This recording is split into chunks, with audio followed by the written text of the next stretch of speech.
Namaste. So I'm going to read Book 4, Chapter 7 on Ahamkara. Om Vakratu Namakaya Surya Koti Saparva. Nirvignam Kumi Samakaya. Om Ekadantaya. Om Gamara. Om Guru Brahma Guru Shukriya. Shukra Saksha.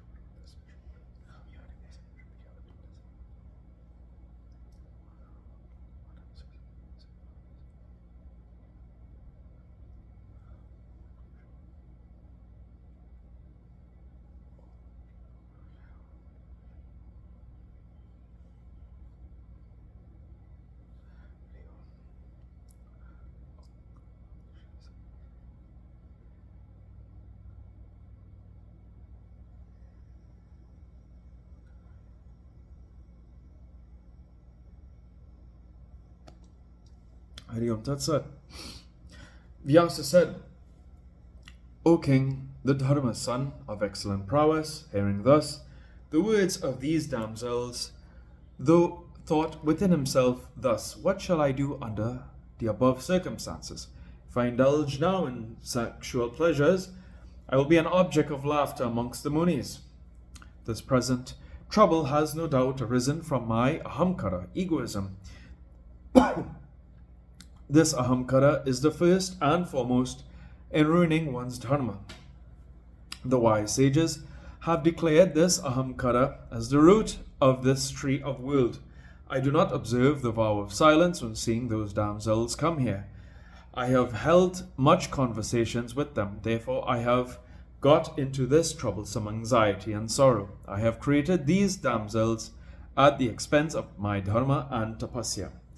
The beautiful and lovely damsels sent by Indra are now full of lust and are bent on ruining my tapasya. Now, if through ahamkara I had not created the damsels, I would not have fallen into this difficulty. Now I am caught firmly in the meshes of my own creation like a spider. What am I to do? What am I to do next? If I abandon these damsels, thinking that there is no necessity to reconsider the matter, then these would be broken-hearted, and they would go away cursing me. Yet I would be free from this present danger at least, and then be able to practice excellent tapasya in a lonely place. Therefore now I will get angry and tell these damsels, go away from me. Vyasa said, O King, the Muni Narayana thought that he would become thus happy, but at the next moment he discussed in his mind thus, the second great enemy is anger. It is greater than causing hurt to others, and it is greater than lust and avarice. Out of anger people commit murder. This murder is the source of hell and is giving pains to all.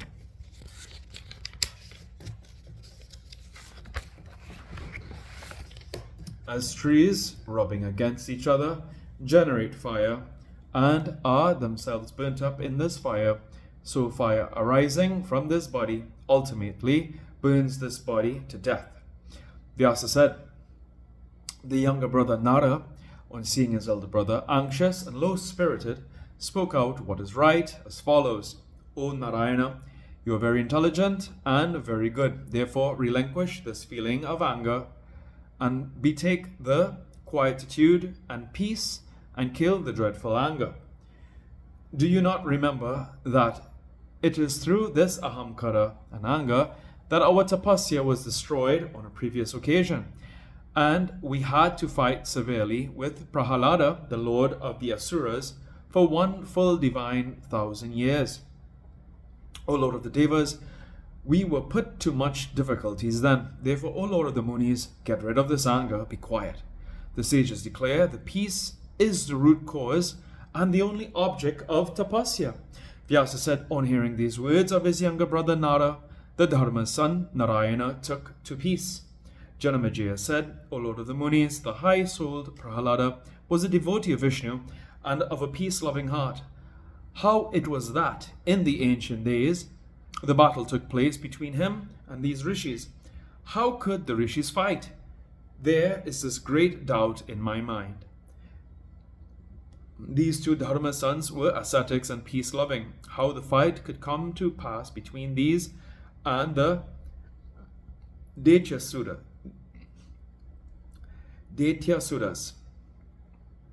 How did these two rishis fight with the high-souled Prahalada?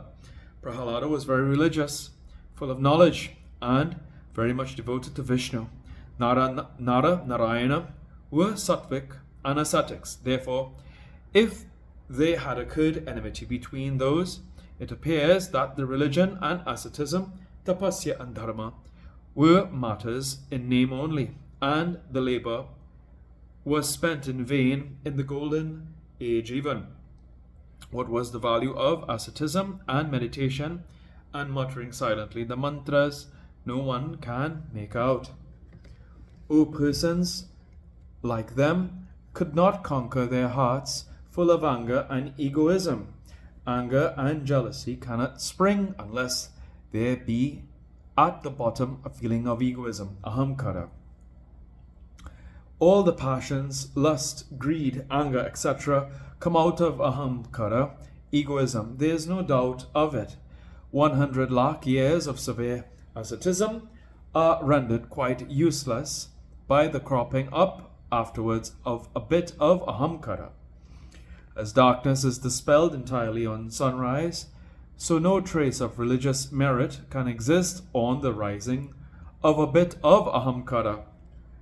When Prahalada could fight with Sri Bhagavan Hari, then all his merits in this world are rendered of no use whatsoever.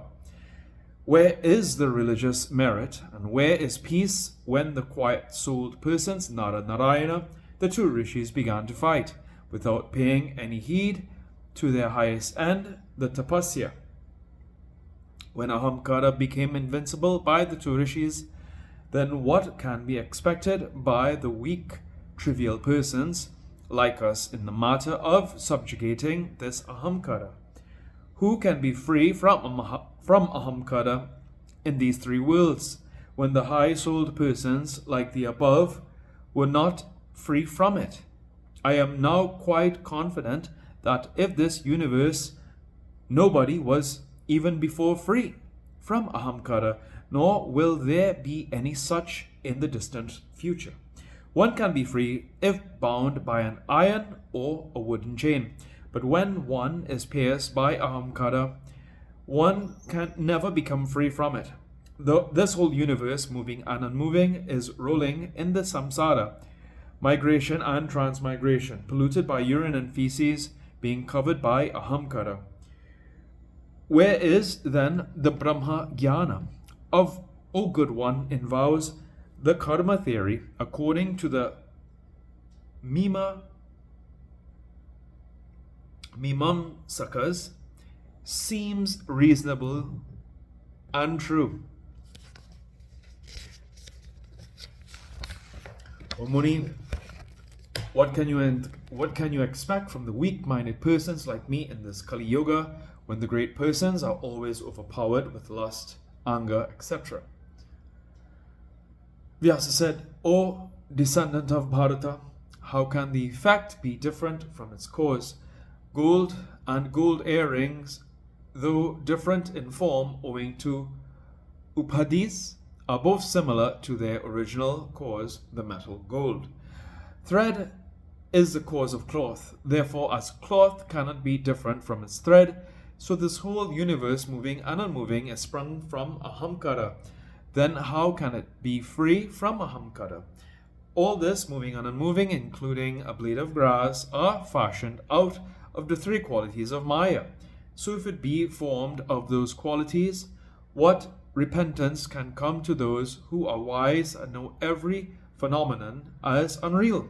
O best of kings, Brahma, Vishnu, O Mahesa, even these are all rolling in the vast ocean of samsara, being bewildered and fascinated by ahamkara. The great sages like Vashishta, Narada, and the other munis are frequently taking their births in this samsara. In this Triloki, there is not even one embodied soul who is entirely free from this Maya and has become quiet and immersed in the high bliss of the Supreme Self. O best of kings, lust, anger, avarice, and fascination all arise from ahamkara. These do not leave any embodied person. Studying all the Vedas and Puranas, going to all the sacred places, pilgrimages, making charities, thinking on Paramatman, and worshipping the gods, doing all these, the people still get attached to sensual objects and act like a thief. O son of Kuru, in the three yugas, the Sattva, Treta, Dwapara, Dharma had been pierced and wounded very much. What to say of Dharma in this Kali Yuga? You will find quarrels, avarice, anger raging always in this Kali Yuga. Therefore, there is no wonder that you will not find anyone thinking and doing what is worth thinking and doing what is not worth doing. Free from envy, anger and jealousy, such persons are rare nowadays in this Kali Yuga. Some peaceful persons exist here and there to keep up the ideal. The king said, O Muni, they are blessed and holy who are free from this fascination of Maya, self-controlled, who have conquered their passions and who follow good conduct. They have risen above the Triloki. O best of Munis, my high-minded father put a dead serpent round the neck of an ascetic without any fault. I am very sorry to think of his act. Therefore, O Muni, kindly suggest any means by which I can now redress that act. O Bhagavan, I do not know what will be the result of this act committed out of the bewildering of intellect. Fools in search of honey say only honey before them, but not the falls, whence they might tumble down and die.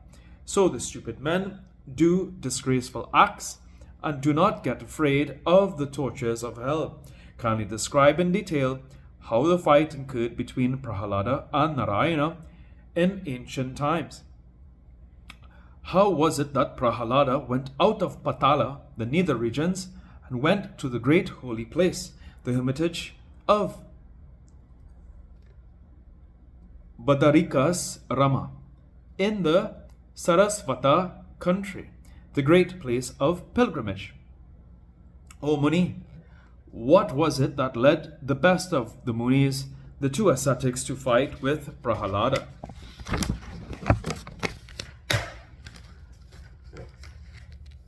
The enmity springs where there is wealth, wife, or land.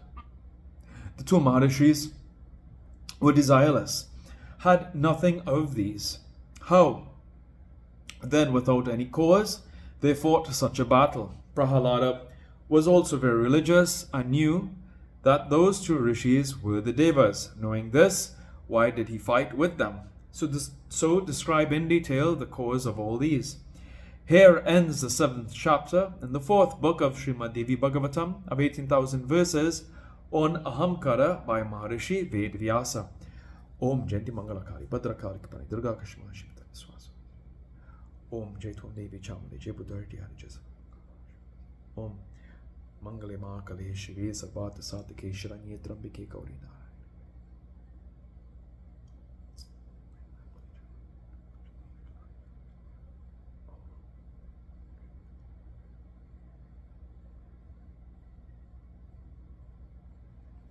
Om Tuya Mata Chapita Tuya Bandhu Chacha Sakata.